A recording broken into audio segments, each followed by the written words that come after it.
This is The Art of Startup War, and I am your sensei, Brian McMahon. Now, in Season 1 and 2, I got inside the minds of startup investors. In Season 3, I brought in entrepreneurs to share their startup journey.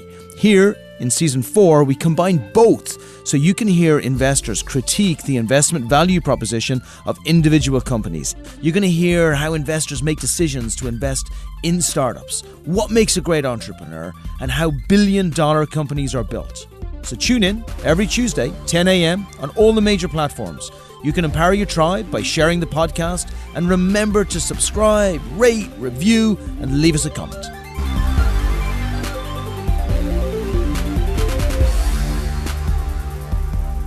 Good morning, we're back again. It's another week. I have a brilliant entrepreneur for you today. I have a man that I have a phenomenal relationship with.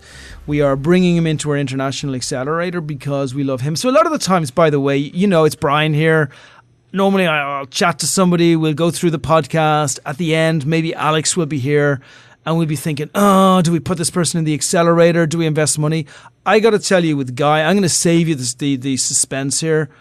I love this man. I love what he's created. I love the business that he's in. I believe this is going to be one of the biggest businesses that's going to come through Expert Dojo. I adore the fact that we are representing Africa with this, and one of the first company that will have come over from Africa, even the guy is based over here and the company is here right now. And more importantly, I love how he's built his business because it ties into the entire ethos of what we believe represent a great entrepreneur. Now, I'm not going to go too much deeper into it because otherwise I'll just might as well do the whole friggin' podcast about Guy. But I want to say welcome, Guy from Star News. Thanks, Brian. It's a pleasure to be here. Welcome it's an honor the fridge. To be here. Freezing. Yeah, I'm from Africa, remember? I love when you walk in, you're like, what the hell are we walking into? Like, it's a fridge with eggshells inside it. But it's brilliant. No, but I mean it. Mad respect. You did probably one of the hardest things in tech to build, which is a two-sided marketplace. And actually building a two-sided marketplace without any infusion of capital from venture capitalists is unheard of.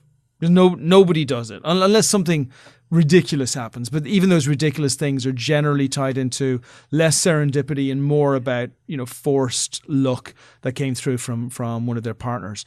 But you built a two-sided platform by nothing less than hard work, perseverance, skill, punching way above your weight, with people who should never have partnered with you at the time. They should today, but they should never have partnered with you at the time because you were just getting out there.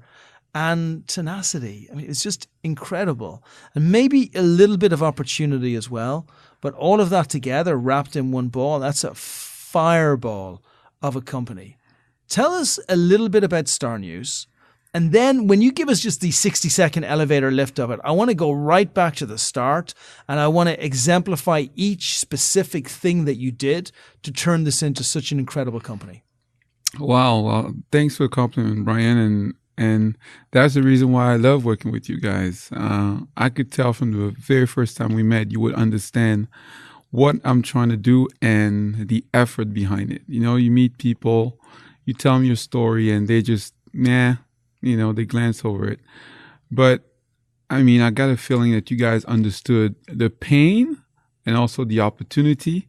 And that's why I was excited to partner with you. So yeah, it's a massive opportunity. And it was really, really hard to even get the courage to embark on this journey and just stick it through because it's, I'm dealing with massive partners. Everything is massive and we're this tiny little biggest company. In the world. Like yeah. Even before you explain what Star News do, it is like, just to put this into context, if you're listening in America, it is like you waking up in the morning and saying, I'm going to start a business. I would really like to work with a telco provider, one of the telecom companies. Oh, I know what I'll do. I'll ring up the CEO of AT&T and I'll explain to the CEO of AT&T that they should partner with my brand new company. It's just such a joke that it's not possible. Yeah. But that's what you did. Yeah. So Star News, what does it do? So Star News is basically a platform, a video distribution platform, through which content producers all around the world, but we're going to just mainly talk about Africa today. If you're a local content creator in any part of Africa, you have great content, but you've never been able to monetize it. So what we did is we're talking mainly personalities, so our influencers, celebrities, so our actors, singers, dancers, comedians, journalists, or whatever. High-level people, something to say to people with an audience, who want to listen. With a local audience, sometimes a beloved audience, right? And those people have content, and we thought video was the stickiest content we could offer to the audiences. Yeah. So we've created a platform kind of like you think of YouTube, might think of Instagram or Snapchat. We said, since this massive audience is willing to pay for this content, because it doesn't really exist on social media, contrary to what people think, not everybody's on YouTube, Snapchat, and all those platforms. There's still about 60% of the world that's still, kind of available. So we said, okay, so we think we know this content is relevant. How do we get into the hands of these people? Well, guess what? These are mobile first markets, so everybody has a cell phone. How do we get that content on the cell phone?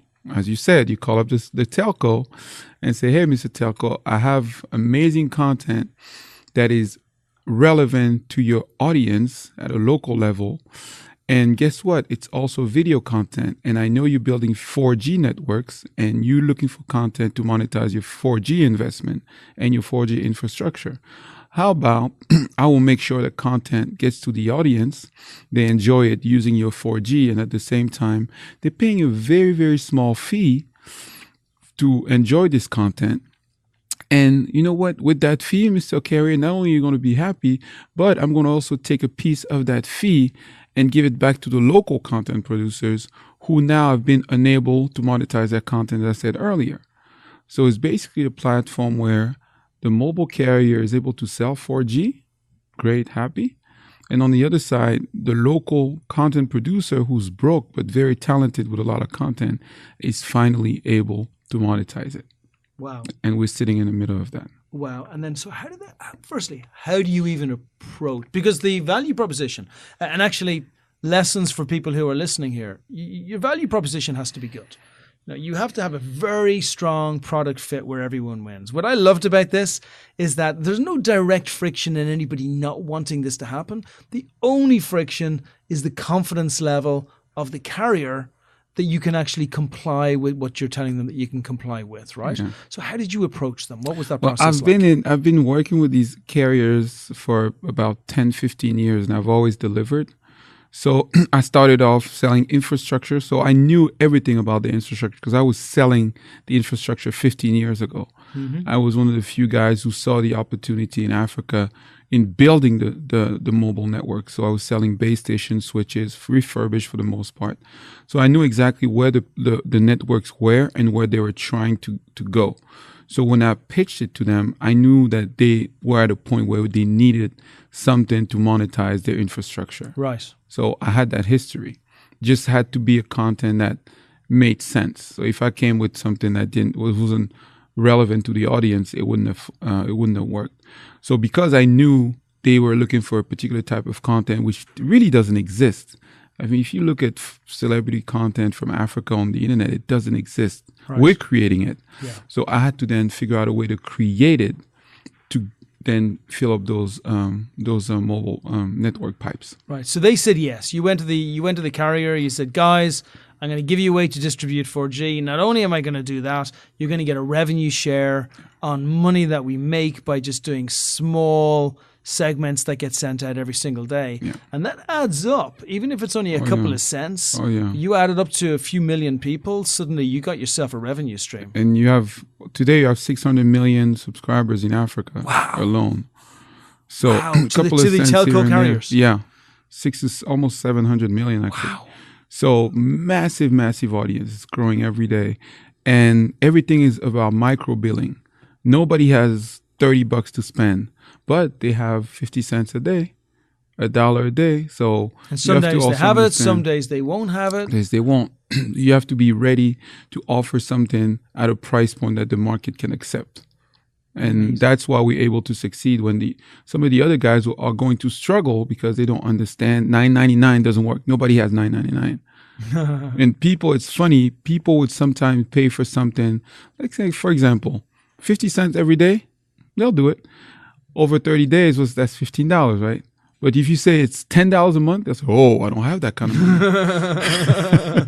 So you just have to meet the market where it is. Consumer habits, right? Yeah. Very good. And how long did it take you in the process to convince the carrier?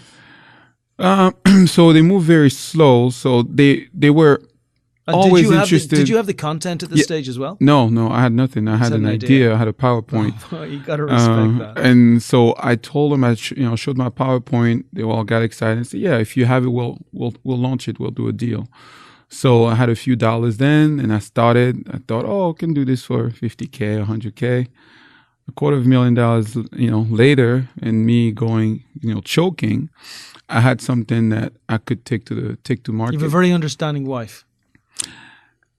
She's more than understanding. You had a very understanding. Yeah. Let's see how long this lasts. No, this is the test of love. She's been phenomenal because this is your dream, right? This is about truly creating something in the world. It's huge, which goes throughout countries and areas and takes the most simple thing, puts it in place, whereby you have the two-sided. And what I love about this is what I hate about marketplaces in general, is that it's too expensive to build them. It's too hard. You always have to spend your own advertising dollars, which means that you have this silly market outside, which is why all of our unicorns are so upside down in how much money they spend and how much money they lose, as opposed to creating great models. What's beautiful here is you getting the carriers to already outreach to the people who are their subscribers. Yeah. There is no marketing, really. Yeah, exactly. It's amazing. And so you got the one side of the marketplace, which you've nailed. Customer acquisition. It's gold for me. So then the other side of the marketplace, then you had to say, oh my God, they said yes. Now I have to create really good data. Yeah. How did you come up with the content? So first I had to create a platform, and I'm a make it happen type guy. I can't even tell you how I did it, to be perfectly honest. I mean, I'm not a tech guy. I just hired my CTO 2 months ago, and I've been doing this for 3 years without a CTO. Wow. So it was just kind of, me understanding what the product should be like, and then getting developers from around the world. 1 month it's in Russia, and the other month it's in India, and then the other month it's over here in LA. And just putting it together, building a platform and taking it to market. It was never really perfect because I really never really had money to build something, but it was good enough to go to market. And then what happened? So tell me some of the people you started getting on at the start, because you had some nice personalities start to come towards you. Yeah, right? So it was really interesting because I realized the easiest, low-hanging fruit would be the local celebrities who are really struggling, because if you give them even $100, they're making no money on YouTube, even if they want to go on YouTube, no money on Facebook. Wow. So they're like, okay, we'll try you out. We have this content. By the way, I have huge content on my phone, on my laptop. So I said, okay, let's do a deal. Give me all the content you have. I've had the platform. We will put the content on the platform, and it gets delivered by a text message. So it's really, really easy for adoption. And you just click on the link. Lovely. So people sign up. Whenever there's content, they get a SMS notification, text message notification, click on the link, they view it, they're happy. So I started with kind of the local content producers. And then, I started going with popular artists. And they really didn't have anything to lose. I said, okay, if it works, how much is it going to bring? I'm like $500 or $1,000. Like, okay, that's my rent. Why not hear content? And the carriers were doing the advertising. So they were telling their subscribers, and they love the brand association, being associated with the local celebrities without having to pay for brand ambassadorship and things like that. So they will gladly say, hey, sign up to this and this channel on Star News. And then people started signing up. And then as they're signing up, we're making more money. And so now I can pay the local content producers. So it went from a local comedian to 2 local comedians, a local singer to 2, 3, 5. And then all of a sudden, you have European celebrities. So we started in Francophone Africa. You have a lot of French artists who are interested in that audience. Next thing you know, we're signing them up. Boom, we're starting to also tell other people. And next thing you know, so now I'm fast forwarding. A few months ago, we signed a deal with Universal Music, because Universal Music, some of the artists were making money from Star News in Africa, and they're in France. They're like, you know what? You guys are, this is great, but I'm making money with this little company here in Africa, and you guys have never been able to monetize a whole continent for me. So Universal comes and says, hey, how about we do a deal? Simultaneously. I love the way you say that. Like, oh, and he just came to me and said, you want a burger with those fries? I'm like, it's Universal. Yeah. One of the biggest music companies in the world. Yeah. They represent, 50-60% of the artists in Africa. Yeah. They came to you. Yeah. You didn't go to them. No, you didn't do any digital door knocking or ask, hey, sir, please give me some food. Like, they picked up the phone to you. I got an email from them. We heard about you through our talent. We'd like to know more about you, this and that and the other. And this speaks volumes. Because that's what I'm saying. When you think big, but you build something where there's no real friction to the disruption, where everybody benefits, which in this case they do, there's absolutely no losers, then you tend to find that you can punch way above your weight. Yeah. And so what's happened with them? You've signed the contract with them. So we signed a contract. So it's a win-win-win. Yeah. Now, and this completes the marketplace, right? Right. Now you have all of the content you can want. That's all of the access you can want, and you got no market. I have distribution with the carriers. Now, by the way, I've signed the 3 biggest carrier. So even when the other 2 carriers found out, they're like, we want it too. So now I've cornered the market, which is the distribution part, and the billing monetization part. That's covered. For the next 3 years, I'm good. And nobody's going to move me. Now, on the content side, we started with, music. So with Universal, we have the music vertical. But guess what? Now we can go after comedians. In fact, we're in conversation with Kevin Hart and a lot of really, really big comedians. He's like the funniest guy on the planet. He's the funniest guy in the world right now. He's the funniest guy in the world. So those, and then we can then create a religious channel. And some people like Kevin Hart, I would say, are doing it even less for the money, but more for the brand recognition. Yes, right? I think there's the beauty of this platform is that yes, you can make money from it, but you know what? Africa is 1.2 billion people, and that's a brand new market. Yeah. Brand new audience for anybody who cares about growing their audience. You arrive on people's phone. Yeah. Not on their TV that they may be watching or are not watching, but on their phone it's where it's right there. And it's a mobile, it's those are mobile first. I love the mobile way your phone, only I market. love the way your phone rings at exactly the same time you said that. Everybody's going to be like, damn, that podcast is good. Do you hear the way that just happened? You owned it. No, I love that. I love the fact that you're bringing in. And so Kevin Hart, did you reach out to his people, or even these large people, were you reaching out to them, or did they reach out to you? So the way, for example, the Kevin Hart relationship was initiated, so I was also smart enough to surround myself with good people. So on my board, there's a YouTube executive who, when she got on board, she was like, yo, you're figuring out, you cracking these markets that we at YouTube have a hard time cracking. Amazing. So if you play your cards right, we're going to buy you. So I was like, okay, well, I want you on my board. So you can advise me on what YouTube is doing. So she got clearance from YouTube. And then YouTube is Kevin Hart is one of the biggest guys on YouTube. Sure. So she told them about us. And they did a little due diligence and said, oh, we like to meet with him. So I've been traveling. I haven't had that meeting yet. I think it's going to go well. Fingers crossed that to them, it's just a new distribution There's no reason platform. why any of them would not want to do it. So, and I think this is just going to open up the entire Hollywood, marketplace, because the buzz on Africa is really, really strong right now. And we start with Africa, as I said earlier. why not Latam? Why not, Southeast Asia? Simply because you have like celebrities are all trying to go global. Yes, US, Europe are always going to be number one. But for example, I'm guessing actors over here, like folks like Will Smith, are tremendously popular over there as well. Exactly. I mean, the list goes on and on. You would almost get your publicist to pay for that kind of access. Never mind even receiving a revenue share of what's coming through. So the plan.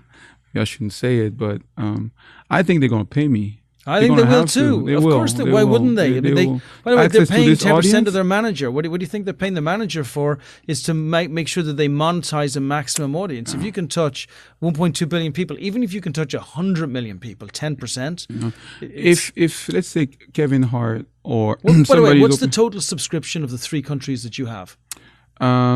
Well, the 3 countries only about 80 million, but I signed a group deal with MTN. So my I love the way you say that with a straight face, by the way. Only 80 million.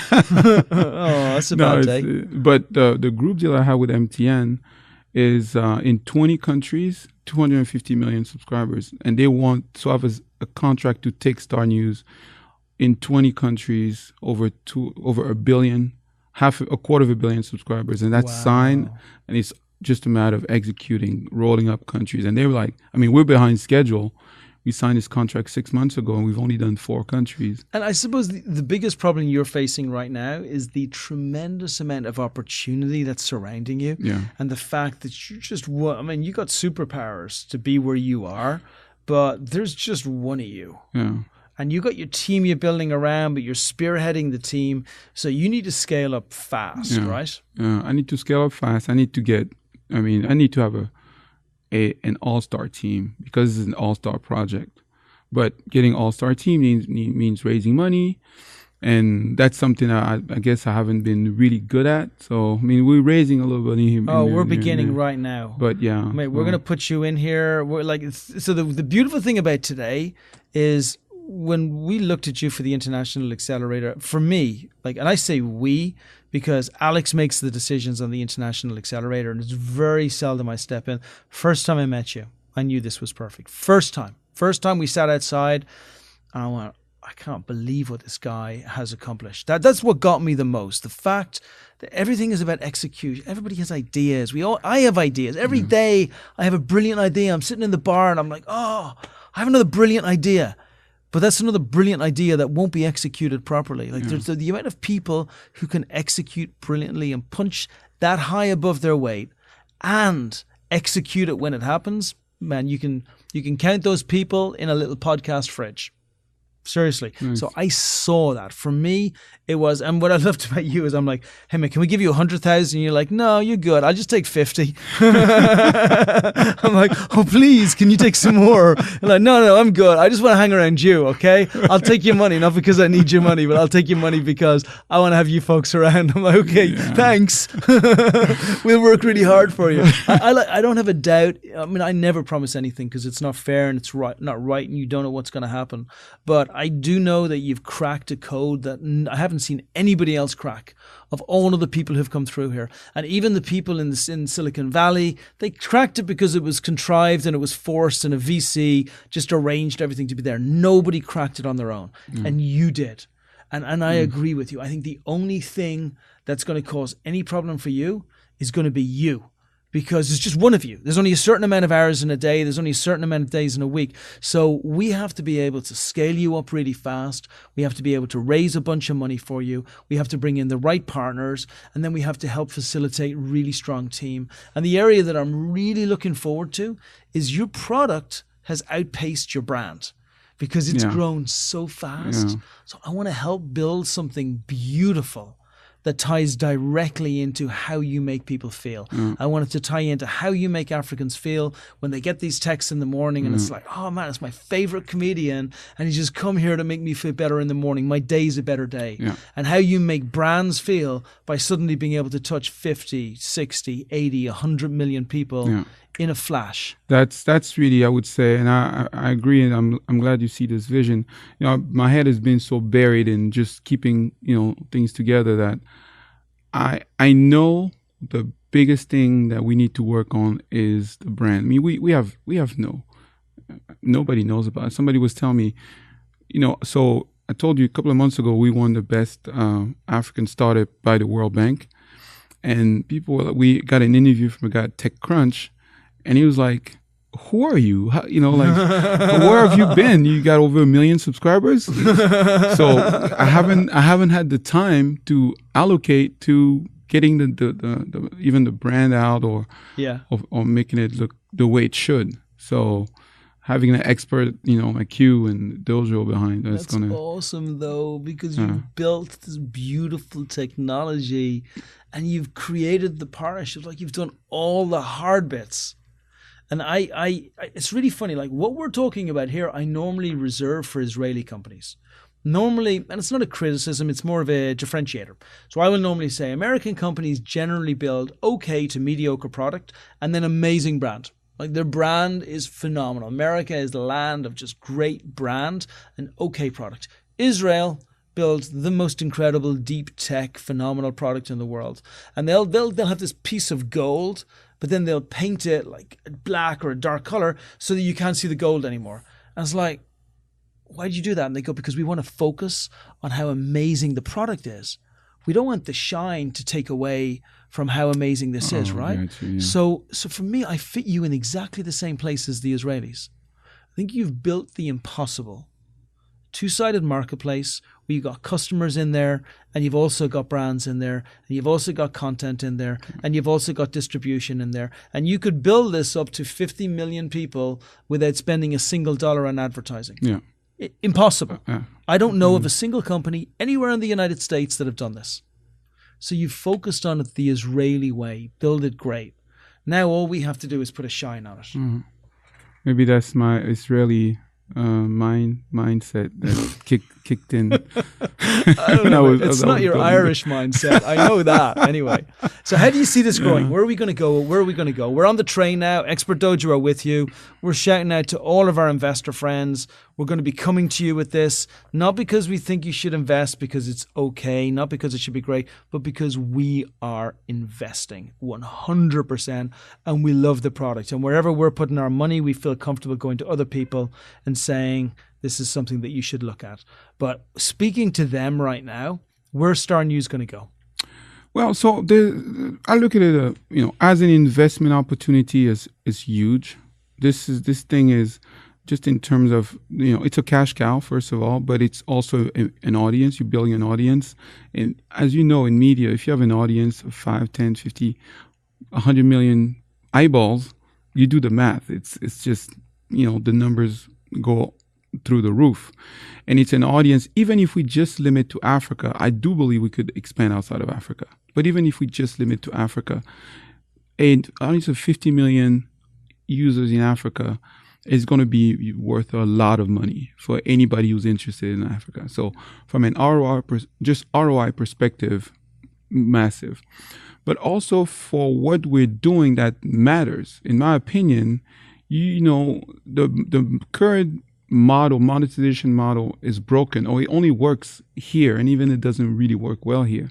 I believe talented people all around the world should be able to monetize their content. Otherwise, it's not fair. That's all they know. They're creative people. If you're a creative singer, a dancer, a comedian, then that you should be able to live off of your talent. And basically, that's what drives me the most, because I have people back in Africa who I see their talent and they're broke. I'm like, you cannot be this broke. I see guys in America who are not even half as talented as you are, and they, living very well. But even Americans have this problem. That's why it is surprisingly how many people have got 1 million followers. 1 million. Like there's 1 million people who care what they do. Facebook followers, Twitter followers, like something where they are, Instagram, they're engaged. And these people are earning, I won't say zero, but maybe a couple of thousand a month. Not enough to live on. Yeah. And it's even worse in parts of developing markets, because it's not like you can go be a bartender at night and make money. It's really, really hard. And the one thing you need to understand, when you're a popular person in those markets, you have to take care of a lot of people. It's not like in America, you have maybe your girlfriend and that's it. If you an influencer in Africa, you have people who just assume you have money and they call you because they need help. So this is not just helping one person; it's helping families, villages, and stuff like that. So that's really what drives me. But yeah, so the opportunity is massive. I think it's for anybody who understands where the world is today and where the world is going. It's a great investment. And I mean, I personally think this could really, you already have 3 countries. Yeah. 3 carriers for 3 countries. Yeah. And you know what's also beautiful about Africa that is awful about over here? If we were talking about America, just purely America, and you're saying to me, here's what we're going to do, Brian, I'm going to go out, we're going to go to the market, we're going to do maybe with the telco carriers. The problem is this, we don't really take our content here on phones, we take it on apps. And the app market is so fragmented. There's not hundreds or thousands or tens of thousands or hundreds of thousands. There are millions of apps all competing for the same eyeballs. Yeah. But in Africa, you got your mobile carrier. That's the funnel. That's where it's coming through. Yeah. So you get access to all the eyeballs with hardly any distractions. Yes. It's like saying, unbelievable. It's like saying my marketing partner is Google. You know, or I mean, the carriers are extremely powerful over there. When I say extremely powerful, everybody has a phone, and the carrier controls what's on the screen. That is awesome. so if you have a deal with them, they're not in the business of trying to replace you. If they have a deal where they're happy, you can stay there for 10 years. Wow. That's beautiful. As long as you're giving them what they want, they're not going to try to be sophisticated or go do it. No. Okay. You know, we're making our cut. He's providing content. Yes, the content. Okay. Boom. That's it. Let's go. I love it. So we got 3 countries, right? 3 countries. How many more are we going to get? Because now it's like, if you're going to do continent, domination, you might as well take a few more, right? Oh, well, 80 million users would be a lot for most people, but we just started. Well, my plan is to be at 100. Yeah. It's only 10% of Africa. Right? It's ridiculous. I mean, how many countries would you need to do to get that? We'll probably need to be in 20 out of the 54. And how long you think it'll take to get there? If I'm properly funded, I could do. And so the beauty of the integration is really basic, because it's all by SMS. Wow. It's all text based. So it's just really plugging into what they call the SMSC, because we control the rest of the engagement. So it's a matter of having a couple of teams and going in. And I have a deal with the carrier, with the biggest carrier. It's signed. So all I need to do is go in any country and say, hey, here's a group contract. Give me access to your gateway. So, in a year, we could cover all these. A year? Yeah. Could be in 20 countries, 20 carriers. Yeah. We could do that. Okay. That's. So how much do we have to raise? Because, by the way, if we were even having this conversation normally, we would be saying, I need to raise like 20, 40, $60 million. We're talking about 20 countries and having a exclusive relationship with the carriers in each of those countries. It would be $50, $60 million to do it. What do you think we need? 3 to 5 million. We'll just do it. At the most. Wow.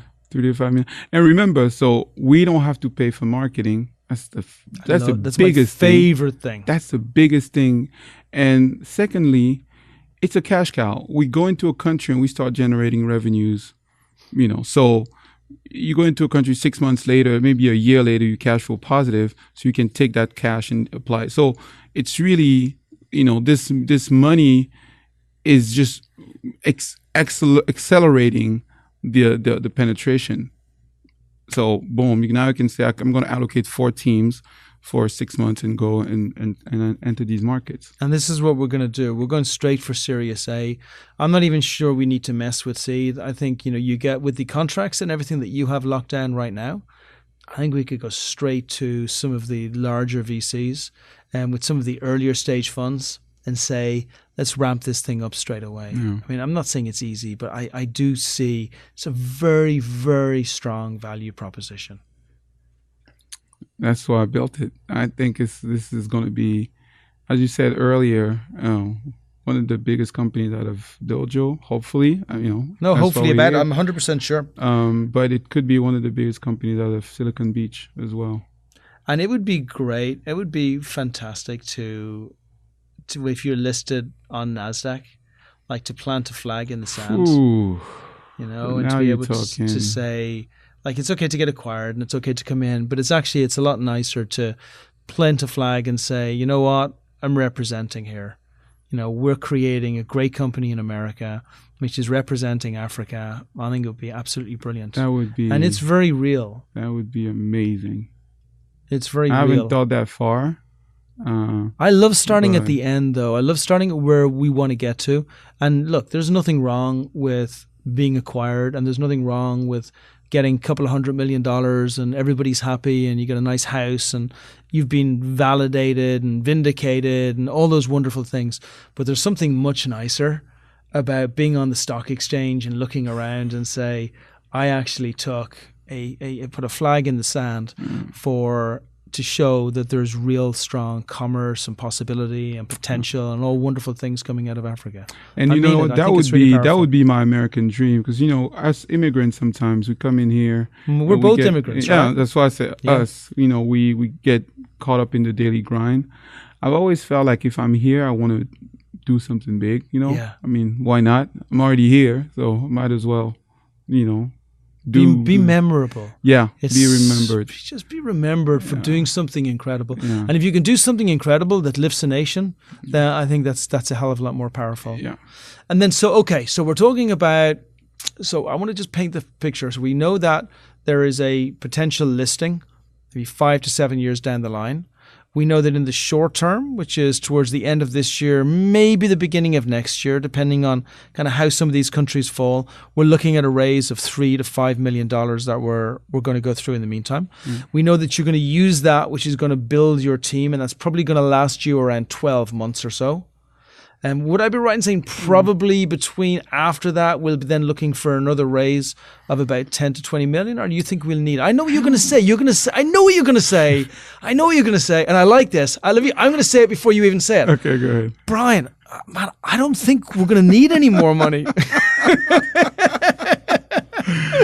I really don't. I mean, it depends on how huge we want to be. But you're going to be generating so much revenue. I'm going to be generating, $500,000 a month. See the way I looked into your mind right there? No, because it's a cash cow. You know this. I know it's a cash cow. You see it. I know it's a cash cow. And you're turning the whole model today on its head, which is strong business, strong team, strong revenues, strong EBITDA, and moving forward from a position of strength. Yeah. Beautiful. Yeah. And that's the way it should be. Okay, so I want to finish. Obviously, anyone can tell listening to this. I love what you're building. I love how you've built it, actually. I love the concept. I love all that kind of stuff. But I love how you've built it. And I love how you're continuing to build it. I love your humility in what you're doing, but also your absolute focused aggression in making sure that you are nonstop and that you go out to the market and you just build. I think we'll help you and we'll do some stuff. I also think you'd be listing on the NASDAQ with or without us. I would love to say that's not the case, but you're a beast and you ain't going to stop this. Nothing's going to stop you between now and 7 years. I know that. I can see a fellow beast, right? And you're going to do it. And I respect that and I love that. And I'm just delighted to be on the journey with you. And I'm going to be working with you through all these raises. I'm going to be working with you through the branding. Whatever you need on any of it, I want to be right there by your side as you're smashing the shit out of that bell and you're going, yeah, this is what we did. Thanks, brother. No, I appreciate it. And that's what I saw in you, that's what I need. Not just validation, but people, because, it's lonely out there. And when you meet people who believe in what you do and they're willing to come in and help, and we're both working for towards the same vision, the same common goal, it means a lot.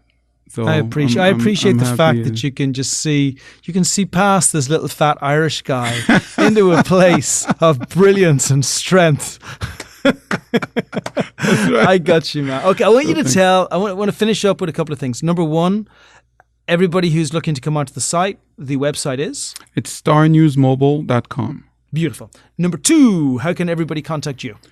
So it's my email is Guy, Guy, at starnewsmobile.com. Beautiful. And finally, of your whole journey over the last couple of years in building this, if you had to put together the greatest advice that you have for all of the entrepreneurs listening to this, what would it be? I think you said it earlier. It's about execution. So people start businesses. It's really, really hard. Understand that it's extremely difficult. Maybe it was more difficult because I was doing something that was so on the other side of the world, from Santa Monica. Nobody understands this. Nobody understands the environment I'm in, but I understood it. So you have to be 100% committed to your idea and 100% committed to success, because it's really, really hard. And then it's all about execution. You can have a dream, but if you don't know how to execute, if you don't have a clear plan, a clear path, it's you're gonna get discouraged. And I think believe in yourself. Above everything else. You have to believe in yourself. It's just us, right? We're here. We're given this self-awareness because we're capable of doing amazing things. You have to believe You're incredible. You surround yourself with people, you take advice, and that doesn't mean that you do what people say, but you take it all in and you make decisions based on all of that. But you're very aware of your own presence and driving forward. I love that. Execute, execute, execute. Believe and do and never stop. Yeah. Believe in yourself, but it's hard. I know. It's hard. But hopefully awesome. the rewards will make it all. And it'll be the journey that will do it. Like, you'll look back. So it's easier for me to see what you've achieved and look at it in awe, because I haven't stayed up till like 2 o'clock in the morning doing the things that you did, right? So you see it a mixture of pain and pleasure. A lot of pain. But, and a little bit of gratefulness and then a little bit of, man, that was really hard. While me I'm stepping off the road and I'm not looking at what it took you to get there and how much it took out of you. I'm just looking at what you achieved. And I think sometimes it's really good for you as an entrepreneur. I mean, look, if we've done something mediocre, fine. Don't, let's not go too deep into it. But when we do something amazing, I just think it's good for you to step off the road as well and just get on the side of it, which means sometimes just going down the beach and sitting there on your own and saying, I am friggin' amazing. Like, I did this. I took on not one Goliath. I took on 5 Goliaths and I took them all on over a year period and I slayed every single one of them. And not only that, after I slayed them, they said, thank you. I am awesome. I mean it. We'll have plenty of times that stuff won't go well and we'll have to push back on things and say we need to change stuff. But I think what you've achieved over the last couple of years, God bless you, man. You have totally killed it, and I'm right there by your side all the way through. Thanks, man. Appreciate that. And that, my friend, is a wrap. All right. Thanks for joining us. If you love the podcast, please empower your circle by sharing these stories. The Art of Startup War is brought to you by Expert Dojo. And remember, we invest in startups, $50,000 checks. Make sure you apply on our site if you are one of those great entrepreneurs looking to bring your company to the next level.